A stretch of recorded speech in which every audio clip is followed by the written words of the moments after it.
اس سے پہلے کہ میں سورۃ العصر کے بارے میں کچھ عرض کروں،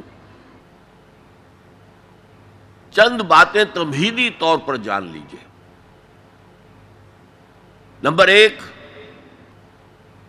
یہ قرآن حکیم کی مختصر ترین صورتوں میں سے ہے۔ صرف 3 صورتیں قرآن کی ہیں جو 3 آیات پر مشتمل ہیں، سورۃ العصر، سورۃ الکوثر، سورۃ النصر۔ 3 سے کم آیات پر کوئی سورت مشتمل نہیں ہے، تو 3 سب سے چھوٹی صورتوں میں سے ایک سورت سورۃ العصر ہے۔ نمبر 2 یہ کہ یہ قرآن حکیم کی اولین صورتوں میں سے ہے۔ قرآن کا اسلوب یہ ہے جو سورہ ہود میں بیان ہوا، کتاب احکمت آیاتہ ثم فصلت من لدن حکیم خبیر۔ یہ ایک ایسی کتاب ہے کہ جس کی آیات پہلے محکم کی گئیں اور پھر ان کی تفصیل بیان کی گئی اس ذات کی طرف سے جو حکیم اور خبیر ہے۔ ابتدا میں قرآن مجید کی چھوٹی چھوٹی صورتیں، لیکن یہ چھوٹی چھوٹی صورتیں مضامین کے اعتبار سے، حکمت کے اعتبار سے، ہدایت کے اعتبار سے اس محاورے کے مانند ہے کہ دریا کو یا سمندر کو کوزے میں بند کر دیا جائے۔ تیسری بات یہ کہ یہ قرآن حکیم کی جامع ترین صورت ہے۔ میرے انداز بیان کو پہچانیے، پہلے میں نے کہا یہ قرآن مجید کی مختصر ترین صورتوں میں سے ایک ہے،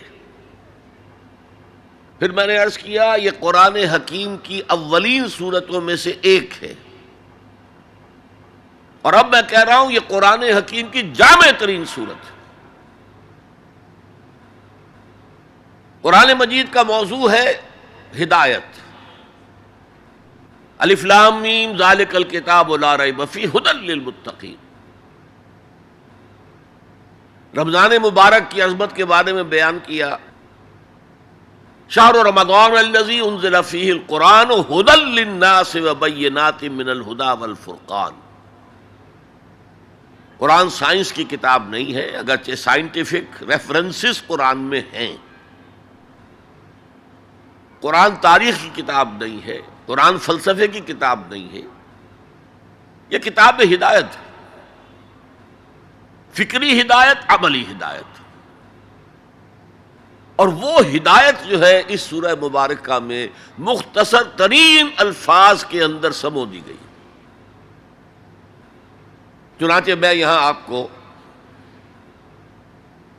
امام شافعی رحمۃ اللہ علیہ کے 2 قول سنانا چاہتا ہوں جو اس سورہ مبارکہ کے بارے میں ہے۔ آپ نے فرمایا لو تدبر الناس هذه السورہ لوسعتهم، اگر لوگ صرف اس ایک سورت پر تدبر کریں، غور کریں، سوچیں، فکر کریں تو یہ ان کی ہدایت کے لیے کافی ہو جائے گا۔ اس سے بھی زیادہ بڑا قول جو مفتی محمد عبدہ نے اپنی تفسیر پارہ عم میں بیان کیا ہے، لو لم ينزل من القرآن سواها لکفت الناس، اگر قرآن میں سوائے اس ایک سورت کے اور کچھ نازل نہ ہوتا تب بھی لوگوں کی ہدایت کے لیے کافی تھی۔ اسی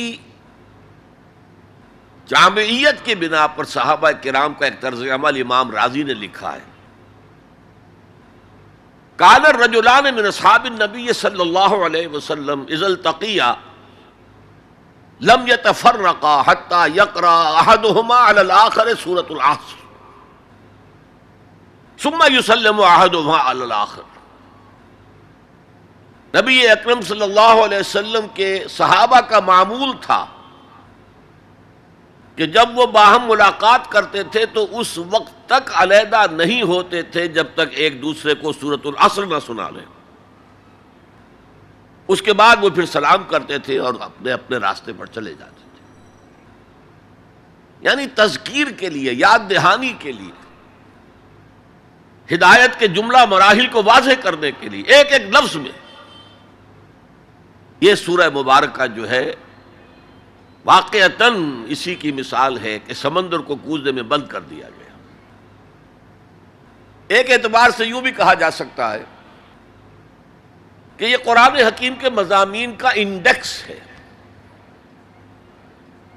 قرآن میں کچھ تاریخی واقعات بیان ہوئے ہیں، کچھ ازل کی باتیں بتائی گئیں، آدم کی تخلیق کا مرحلہ بتایا گیا، آدم و ابلیس کا قصہ بیان کیا گیا، پھر بہت سے انبیاء کے حالات بیان کیے گئے، پھر ہمیں آخرت کی خبریں دی گئیں۔ ان سب کی طرف اشارہ ہو گیا والعصر، زمانہ گواہ ہے، ان الانسان لفی خسر الا الذین آمنوا۔ اب یہ ایک بہت بڑا عنوان ہے قرآن کے مضامین کا، بہت جامع عنوان، آمنو، کن کن چیزوں پر ایمان، کس انداز میں ایمان، یہ تشریح قرآن میں ملے گی آپ کو مکی صورتوں کے اندر۔ وعملوا الصالحات، تیسرا مضمون کیا ہے؟ اچھے اعمال، صالح اعمال، اسی کی تفسیر تو ہے، اخلاقی تعلیمات ہے، بیسک ہیومن موریلٹی کا تذکرہ ہے، پھر شریعت کے احکام ہیں، یہ کرو یہ نہ کرو، یہ سب کیا ہے؟ عمل صالح کی تفسیر ہے۔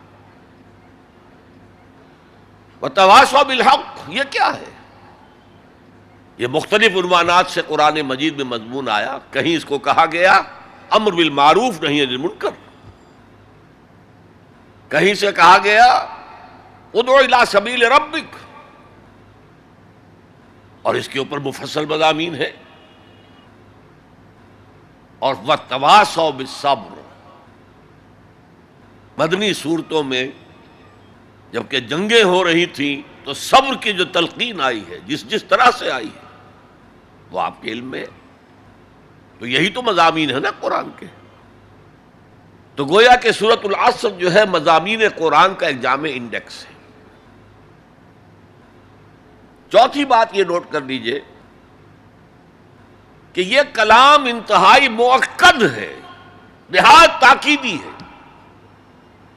پہلے تو اللہ قسم کھا رہا ہے، اللہ بغیر قسم کھائے بھی کوئی بات کہے تو مستند ہے ان کا فرمایا ہوا، لیکن تاکید کے لیے والعصر، زمانے کی قسم کھائی۔ ان الانسان لفی خسر، ان تاکید کے لیے، لفی لام پھر تاکید کے لیے، خسرن تفخیم کے لیے، معمولی خسارہ نہیں، 1000 2000 لاکھ 2 لاکھ کروڑ 2 کروڑ کا خسارہ نہیں، بہت بڑا خسارہ، تاکید کی انتہا ہے۔ هي الحلقات تحفظني بآيات من القرآن، هي الحلقات تملأني بحب المصطفى